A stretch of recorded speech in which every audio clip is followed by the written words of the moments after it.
پھر اسی طرح ریاستی کارروائی کر کے ان کا ایسے قتل عام کیا جائے کوئی نہ بچے. حافظ ابن حجر نے ابو العباس سے القرطبی مفہم شرح صحیح مسلم میں بیان کیا ہے, فرمایا حضور کا ارشاد ہے, میں انہیں پالوں تو ضرور بے ضرور قوم عاد کی طرح قتل کر کے کلیتاً ختم کر دوں.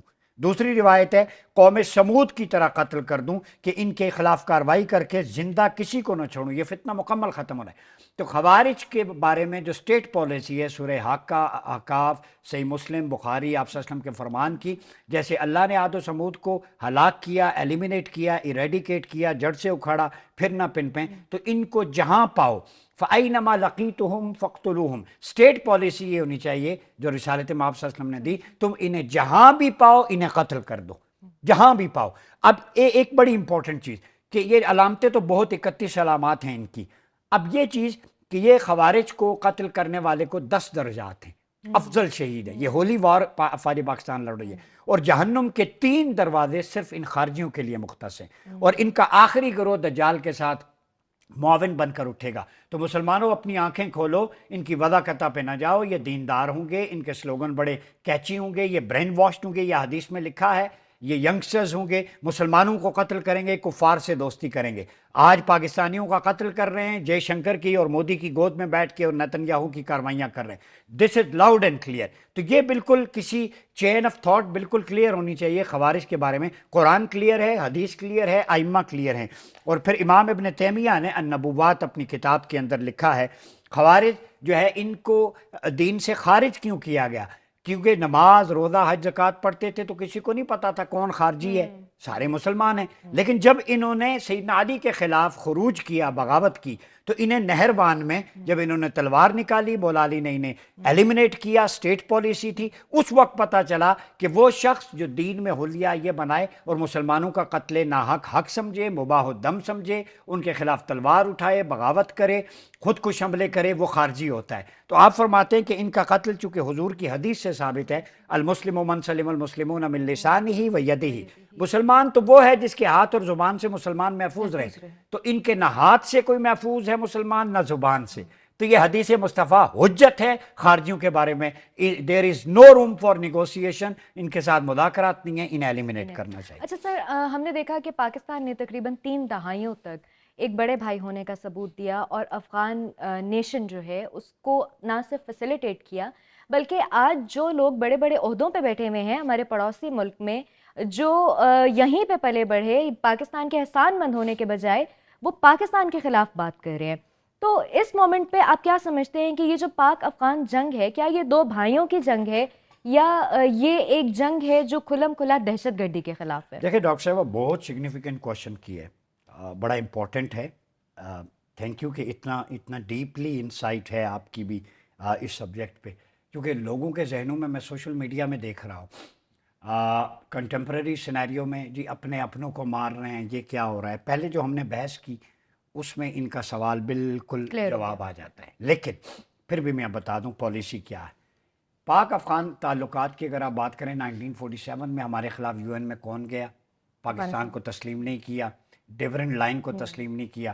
اور میں ناظرین کو دلیل کے ساتھ بات کر رہا ہوں, بلکہ 50 اور 60 کی دہائیوں میں ہمارے اوپر اٹیک بھی کیا گیا تھا, اٹیک بھی کیے. لیکن کوئی افغانستان کی شورا کا مفتی, آپ کے پوڈ کاسٹ میں کہہ رہا ہوں, پوری شورا آ جائے, تنہ تنہا میں قرآن و سنت لے کے آؤں گا, ہمارے ساتھ ڈیبیٹ کر لیں. اگر میں جھوٹا ثابت ہو گیا, مجھے پھانسی لٹکا دے, میرا خون معاف ہے. اگر ہم اپنا مقدمہ ثابت نہ کر سکے, پھر ہماری شرائط پہ بات ہوگی. یہ ایک پاکستانی ہونے کی حیثیت سے, یہ پاکستان کا, ملک پاکستان کا ایک انٹلیکچوئل اور سائبر ادنا سا سولجر ہونے کی حیثیت سے یہ چیلنج کر رہا ہوں پوری کی پوری افغان امارت اسلامیہ کو, شورا کو, کہ جس قرآن کو تم پڑھتے ہو ہم بھی پڑھتے ہیں, تم من پسند کی تشریح کرتے ہو. میرے پاس علامہ ابن تیمیہ, امام تقی الدین سبکی, امام شاطبی, امام ابن بزار, امام عسقلانی, امام بدر الدین عینی, شیخ محدث علی دہلوی, عبدالعزیز محدث دہلوی, ملا علی قاری, ابن عابدین شامی, عبدالرحمن بخاری, امام اعظم ابو حنیفہ, ٹھیک ہے, شیخ شمس الدین سرخسی, یہ ائمہ کی تصریحات میرے پاس بھری پڑی ہیں. تو تم اپنا مقدمہ لے کے آؤ, ہم اپنا مقدمہ لے کے. دیکھیں یہ 2 بھائیوں کی بالکل بھی جنگ نہیں ہے, قرآن واضح ہے. اگر جو شخص یہ ائمہ کی تصریحات ہیں مسلمانوں پر, ایون آپ صلی اللہ علیہ وسلم کی فرمایا کہ مسلمان کو کافی گالی دینا فسق ہے, اور اس کو قتل کرنا کفر ہے, ٹھیک ہے.